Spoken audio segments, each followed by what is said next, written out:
नमस्कार। दिन भर की बड़ी खबरों में आपका स्वागत है। मैं हूं शिवानी। आज की खबरों में बात होगी, नहीं मान रही सीजेपी, अब सीधे रख दी 5 मांगे। क्या मोदी सरकार के बुरे दिन शुरू की?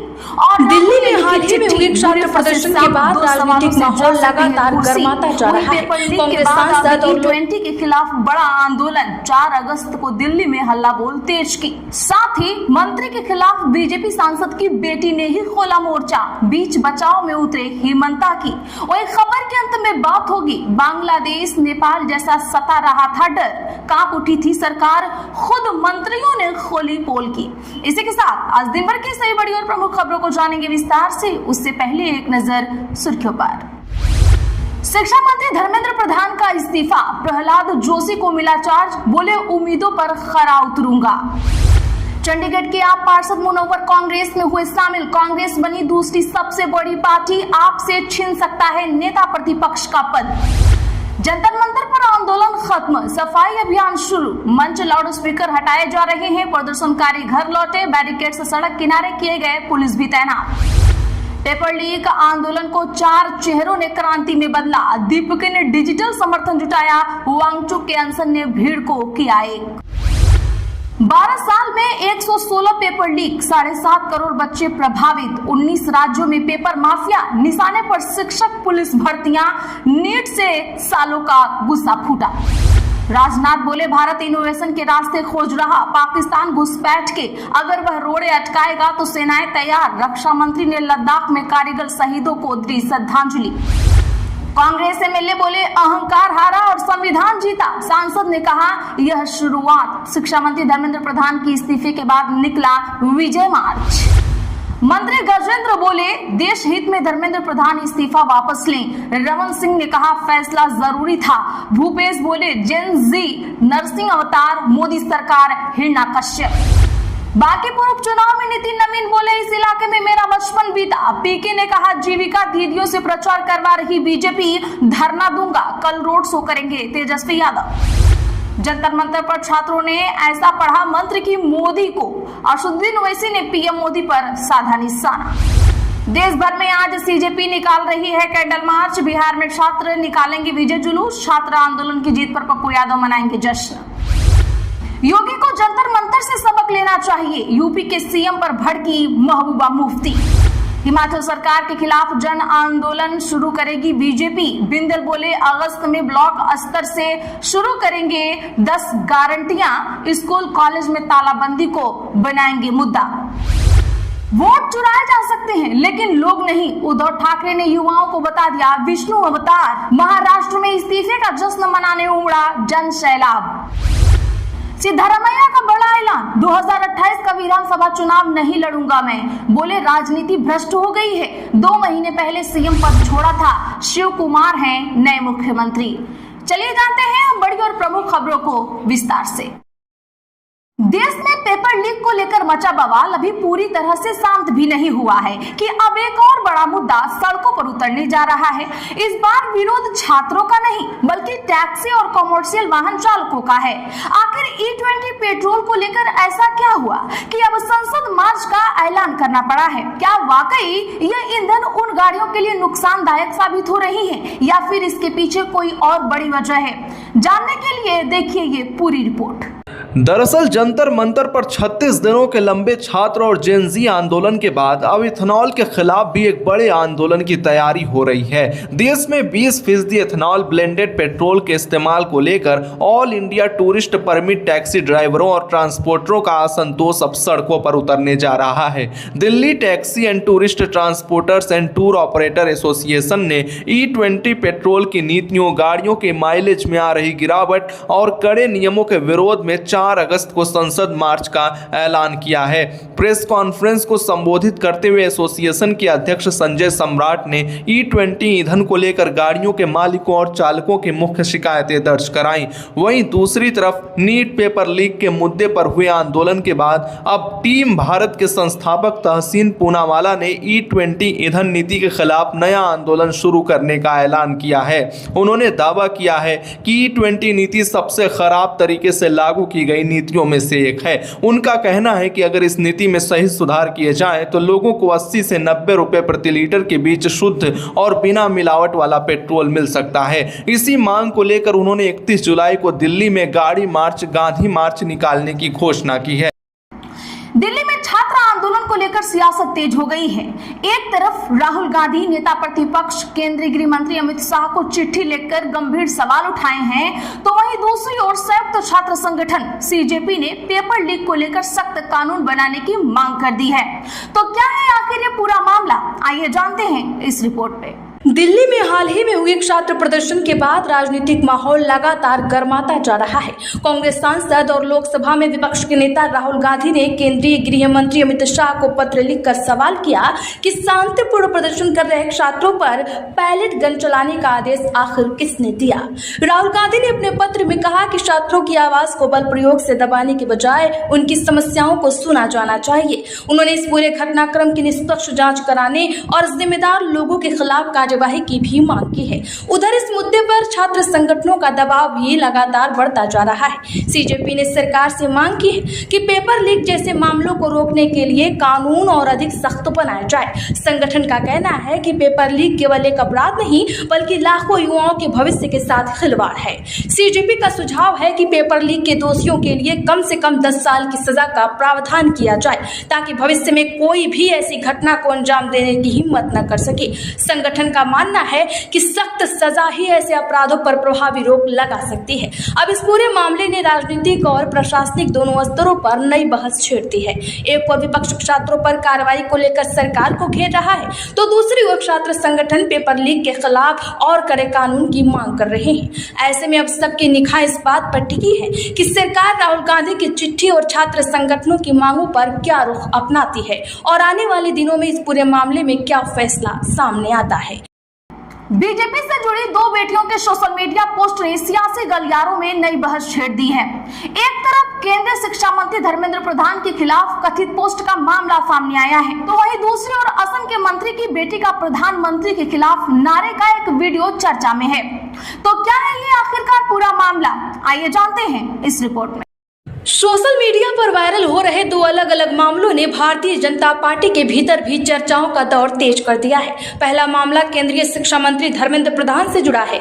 दावा किया जा रहा है कि बीजेपी के एक सांसद की बेटी ने सोशल मीडिया पर धर्मेंद्र प्रधान के खिलाफ पोस्ट साझा किया।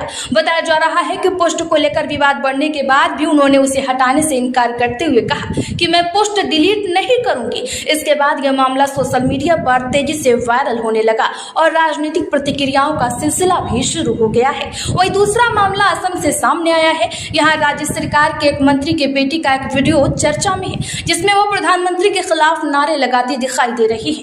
वीडियो सामने आने के बाद इस पर राजनीतिक बयानबाजी भी तेज हो गई है। इस पूरे घटनाक्रम पर प्रतिक्रिया देते हुए असम के मुख्यमंत्री हिमंत बिस्वा शर्मा ने कहा, बेटी अपने विचार रखने के लिए स्वतंत्र है। उन्होंने यह भी कहा कि वो उससे बात करेंगे और उसे समझाने की कोशिश करेंगे, लेकिन इस मामले को राजनीतिक रंग देने की जरूरत नहीं है।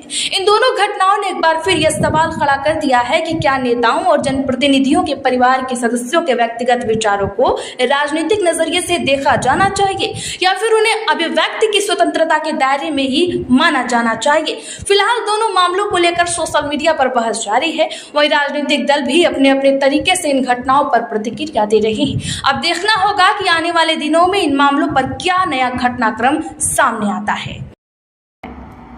क्या अब 21 साल की उम्र में भी विधानसभा और लोकसभा का चुनाव लड़ना संभव होगा? तेलंगाना सरकार ने इसी दिशा में एक बड़ा कदम उठाया है। चुनाव लड़ने की न्यूनतम उम्र साल 25 साल से घटाकर 21 साल करने का प्रस्ताव तैयार किया गया है। तो आखिर क्या है ये पूरा मामला और इसके आगे की क्या प्रक्रिया होगी, आइए जानते हैं इस रिपोर्ट में। तेलंगाना सरकार चुनावी राजनीति में युवाओं की भागीदारी बढ़ाने के उद्देश्य से एक बड़ा प्रस्ताव लेकर आई है। सरकार ने चुनाव लड़ने की न्यूनतम उम्र 25 साल से घटाकर 21 साल करने का फैसला किया है। इस प्रस्ताव को मंजूरी दिलाने के लिए राज्य सरकार विधानसभा का विशेष सत्र बुलाने की तैयारी कर रही है। इस सत्र में प्रस्ताव पारित कर केंद्र सरकार को भेजा जाएगा। हालांकि केवल राज्य विधानसभा से प्रस्ताव पारित हो जाने भर से नियम नहीं बदल जाएगा, क्योंकि विधानसभा और लोकसभा चुनाव लड़ने की न्यूनतम आयु संविधान और जनप्रतिनिधित्व कानून से जुड़ा विषय है। इसीलिए इसमें बदलाव के लिए केंद्र सरकार और संसद की मंजूरी जरूरी होगी। सरकार का कहना है कि आज देश का युवा पढ़ाई, तकनीक, स्टार्टअप और सामाजिक नेतृत्व जैसे क्षेत्रों में बड़ी जिम्मेदारियां निभा रहा है। ऐसे में उन्हें राजनीति में भी कम उम्र से भागीदारी का अवसर मिलना चाहिए, ताकि नए विचार और नई सोच लोकतांत्रिक व्यवस्था तक पहुंच सके। वहीं इस प्रस्ताव को लेकर राजनीतिक बहस भी शुरू हो गई है। समर्थकों का मानना है कि इससे युवाओं का नेतृत्व का बेहतर अवसर मिलेगा, जबकि कुछ लोगों का कहना है कि इतनी कम उम्र में चुनाव लड़ने के बजाय राजनीतिक और प्रशासनिक अनुभव भी महत्वपूर्ण होता है। अब सबकी नजरें तेलंगाना विधानसभा के विशेष सत्र पर टिकी है। अगर प्रस्ताव सदन से पारित होता है तो इसके बाद अंतिम फैसला केंद्र सरकार और संसद के स्तर पर लिया जाएगा। यानी फिलहाल यह एक प्रस्ताव है जिसे कानून बनने के लिए अभी कई संवैधानिक प्रक्रियाओं से गुजरना होगा। बिहार की राजनीति में एक बार फिर लालू परिवार और बीजेपी के बीच जुबानी जंग तेज हो गई है। लालू यादव के बड़े बेटे तेज प्रताप यादव को 14 दिन की न्यायिक हिरासत में भेजे जाने के बाद अब उनके छोटे भाई तेजस्वी यादव खुलकर उनके समर्थन में उतर आए हैं। लेकिन कहानी यही खत्म नहीं होती। तेजस्वी ने बिहार के डिप्टी सीएम सम्राट चौधरी पर भी बड़ा वार किया है। तो आखिर क्या है ये पूरा मामला और क्यों गरमाई है बिहार की सियासत, जानने के लिए देखिए ये रिपोर्ट। बिहार की राजनीति में एक बार फिर बड़ा सियासी विवाद खड़ा हो गया है। आरजेडी प्रमुख लालू प्रसाद यादव के बड़े बेटे तेज प्रताप यादव को अदालत ने 14 दिन की न्यायिक हिरासत में भेज दिया। कोर्ट के इस फैसले के बाद आरजेडी खेमे में हलचल तेज हो गई है और अब इस मामले ने राजनीतिक रंग भी ले लिया है। तेज प्रताप यादव के छोटे भाई और आरजेडी नेता तेजस्वी यादव ने अपने बड़े भाई का समर्थन करते हुए कहा कि वह हर परिस्थिति में उनके साथ खड़े हैं। तेजस्वी ने सरकार पर निशाना साधते हुए आरोप लगाया कि विपक्षी नेताओं को दबाने की कोशिश की जा रही है और राजनीतिक विरोधियों को परेशान किया जा रहा है। तेजस्वी यादव ने इसी दौरान बिहार के उप मुख्यमंत्री सम्राट चौधरी पर भी हमला बोला। उन्होंने आरोप लगाया कि सम्राट चौधरी खुद आपराधिक मामलों से जुड़े रहे हैं और उन पर मारने के साथ केस दर्ज है। तेजस्वी के इस बयान के बाद बिहार की राजनीति में नया विवाद खड़ा हो गया है। हालांकि तेजस्वी के इन आरोपों पर बीजेपी की ओर से जवाब आना बाकी है और सम्राट चौधरी का पक्ष भी इस मामले में अहम माना जा रहा है। सियासी जानकारों की नजर अब इस बात पर बनी है कि यह बयानबाजी आने वाले दिनों में कितना बड़ा राजनीतिक मुद्दा बनती है। बिहार में चुनावी माहौल के बीच यह पूरा घटनाक्रम बेहद महत्वपूर्ण माना जा रहा है। एक तरफ लालू परिवार अपने नेता के समर्थन में खड़ा नजर आ रहा है, तो दूसरी तरफ बीजेपी और आरजेडी के बीच आरोप प्रत्यारोप का दौर जारी हो गया है। तेज प्रताप यादव की कानूनी मुश्किलों के बीच तेजस्वी का खुलकर सामने आना और सम्राट चौधरी पर हमला करना यह संकेत दे रहा है कि बिहार की राजनीति में आने वाले दिनों में और भी तीखी बयानबाजी देखने को मिल सकती है। अब सबकी नजरें इस बात पर है कि तेज प्रताप यादव से जुड़े मामलों में आगे क्या होता है और तेजस्वी के आरोपों पर बीजेपी किस तरह पलटवार करती है। उत्तर प्रदेश की सियासत में एक बार फिर बयानबाजी तेज हो गई है। एआईएमआईएम प्रमुख असदुद्दीन ओवैसी ने समाजवादी पार्टी प्रमुख अखिलेश यादव को लेकर एक बड़ा बयान दिया है। ओवैसी ने साफ कहा है कि वह किसी के सामने दबने वाले नहीं हैं और अब राजनीति में बराबरी की जगह चाहते हैं। आखिर ओवैसी के इस बयान के पीछे क्या है सियासी संदेश, जानने के लिए देखिए पूरी रिपोर्ट। उत्तर प्रदेश की राजनीति में एक बार फिर नए समीकरणों और बयानों को लेकर हलचल तेज हो गई है। एआईएमआईएम प्रमुख असदुद्दीन ओवैसी ने समाजवादी पार्टी और अखिलेश यादव को लेकर बड़ा बयान देते हुए अपनी नाराजगी जाहिर की है। ओवैसी ने कहा कि वह किसी नेता के सामने झुककर बैठने वाले नहीं। उन्होंने अपनी बात रखते हुए कहा कि हम दरी बिछाकर बैठने वाले नहीं हैं, पैर पर पैर डालकर बैठेंगे। इस बयान के जरिए ओवैसी ने साफ संकेत दिया कि वह राजनीति में बराबरी की भूमिका चाहते हैं और किसी भी गठबंधन या राजनीतिक मंच पर सम्मानजनक हिस्सेदारी की उम्मीद रखते हैं। ओवैसी ने सरकार पर भी निशाना साधते हुए कहा कि देश में अब तानाशाही नहीं चलेगी। उन्होंने आरोप लगाया कि लोकतंत्र में हर आवाज को सुना जाना चाहिए और जनता से जुड़े मुद्दों पर सरकार को जवाब देना चाहिए। राजनीतिक जानकार ओवैसी के इस बयान को उत्तर प्रदेश की सियासत में अपनी जगह मजबूत करने की कोशिश के तौर पर देख रहे हैं। एआईएमआईएम लगातार मुस्लिम मतदाताओं और अन्य सामाजिक वर्गों के बीच अपना आधार बढ़ाने की कोशिश कर रही है। वहीं अखिलेश यादव की समाजवादी पार्टी और ओवैसी की एआईएमआईएम के बीच पहले भी राजनीतिक मतभेद सामने आते रहे। ओवैसी कई बार विपक्षी दलों पर आरोप लगा चुका है कि वे चुनाव के समय अल्पसंख्यक वोटों की राजनीति करते हैं, लेकिन उन्हें राजनीतिक हिस्सेदारी देने में पीछे रहते हैं। अब ओवैसी के इस बयान के बाद यूपी की सियासत में नई चर्चा शुरू हो गई है। सवाल ये है कि क्या ओवैसी आने वाले चुनाव में अपनी अलग राजनीतिक रणनीति बनाएंगे या फिर विपक्षी दलों के साथ कोई नया समीकरण देखने को मिलेगा। फिलहाल ओवैसी के इस बयान ने राजनीतिक गलियारों में हलचल तेज कर दी है और सभी की नजरें इस बात पर हैं कि अखिलेश यादव की ओर से इस पर क्या प्रतिक्रिया आती। हरियाणा की राजनीति में चुनावी मुद्दों को लेकर एक बार फिर घमासान तेज हो गया है। कुरुक्षेत्र से कांग्रेस विधायक अशोक अरोड़ा ने बीजेपी पर गंभीर आरोप लगाते हुए चुनाव प्रक्रिया पर सवाल खड़े किए हैं। उन्होंने फर्जी वोट और ईवीएम को लेकर बड़ा दावा किया है और एसआईआर प्रक्रिया का हवाला देते हुए कई सवाल उठाए हैं। तो आखिर कांग्रेस विधायक ने क्या आरोप लगाए और बीजेपी पर क्यों निशाना साधा है, जानने के लिए देखिए ये रिपोर्ट। हरियाणा के कुरुक्षेत्र से कांग्रेस विधायक अशोक अरोड़ा के बयान के बाद प्रदेश की राजनीति में हलचल बढ़ गई है। अशोक अरोड़ा ने चुनाव प्रक्रिया को लेकर सवाल उठाते हुए बीजेपी पर निशाना साधा है। कांग्रेस विधायक का आरोप है कि बीजेपी को चुनाव में फायदा पहुंचाने के लिए फर्जी वोटों का सहारा लिया गया और ईवीएम के जरिए चुनावी प्रक्रिया को प्रभावित किया गया है। उन्होंने कहा कि लोकतंत्र में चुनाव सबसे महत्वपूर्ण प्रक्रिया है और अगर इस पर सवाल खड़े होते हैं तो उनकी जांच होनी जरूरी है। अशोक अरोड़ा ने एसआईआर यानी मतदाता सूची के विशेष गहन पुनरीक्षण का जिक्र करते हुए दावा किया कि 21 शहरों में करीब 20% वोटों को लेकर सवाल सामने आए हैं। उनका कहना है कि मतदाता सूची में मौजूद खामियों और वोटों के अंतर को लेकर चुनाव आयोग को स्थिति साफ करनी चाहिए। उन्होंने सरकार पर हमला बोलते हुए कहा कि जनता के वोट का सम्मान होना चाहिए और चुनाव प्रक्रिया पूरी तरह पारदर्शी होनी चाहिए। कांग्रेस विधायक ने आरोप लगाया है कि जिन मुद्दों को लेकर विपक्ष सवाल उठा रहा है उन पर सरकार और चुनाव व्यवस्था को जवाब देना चाहिए। अशोक अरोड़ा के इस बयान के बाद अब यह मामला राजनीतिक बहस का मुद्दा बन गया है। कांग्रेस लगातार चुनाव प्रक्रिया और मतदाता सूची से जुड़े मामलों को लेकर सवाल उठाती रही है, जबकि बीजेपी और सरकार विपक्ष के इन आरोपों को खारिज करती रही है। बीजेपी का पक्ष रहा है कि देश में चुनाव प्रक्रिया स्वतंत्र और निष्पक्ष तरीके से होती है और ईवीएम को लेकर लगाए जाने वाले आरोपों में कोई आधार नहीं है। चुनाव आयोग भी कई बार ईवीएम की सुरक्षा और प्रक्रिया को लेकर स्थिति स्पष्ट कर चुका है, लेकिन इस बार हरियाणा में कांग्रेस विधायक के बयान ने एक बार फिर ईवीएम, वोटर लिस्ट और चुनावी पारदर्शिता को लेकर बहस छेड़ती है।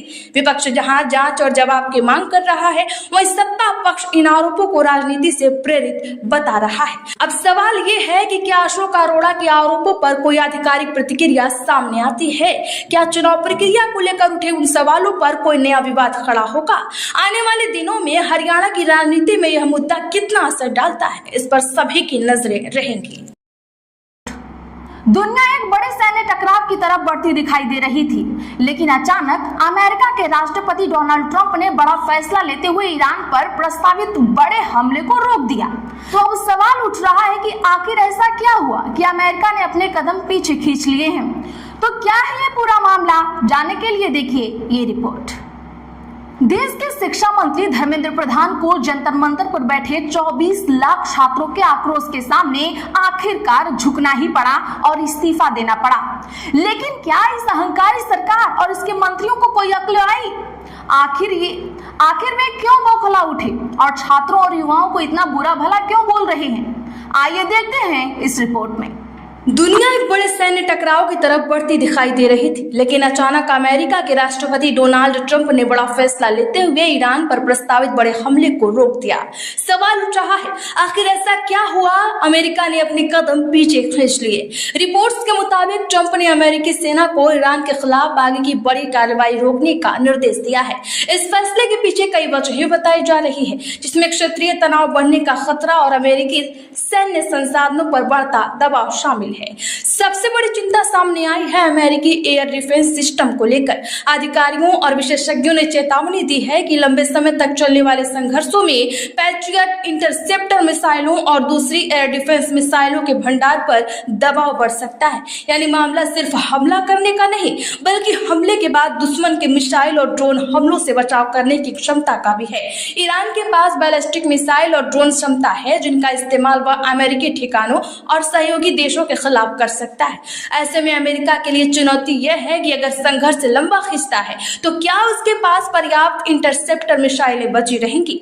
अमेरिका पहले ही कई महंगी और आधुनिक हथियारों का इस्तेमाल कर चुका है। लगातार सैन्य अभियानों के बीच टॉम हॉक मिसाइल, पैट्रियट और थार जैसे एयर डिफेंस सिस्टम की उपलब्धता को लेकर सवाल उठ रहे हैं। हालांकि ट्रंप प्रशासन की तरफ से यह भी कहा जाता है कि अमेरिका अपनी सैन्य क्षमता को बनाए रखने में सक्षम है और जरूरत पड़ने पर जवाब देने के लिए तैयार है। लेकिन अब दुनिया की नजर इस बात पर है कि ट्रंप का यह फैसला सिर्फ अस्थायी रोक है या फिर अमेरिका अपनी ईरान नीति में बड़ा बदलाव करने जा रहा है।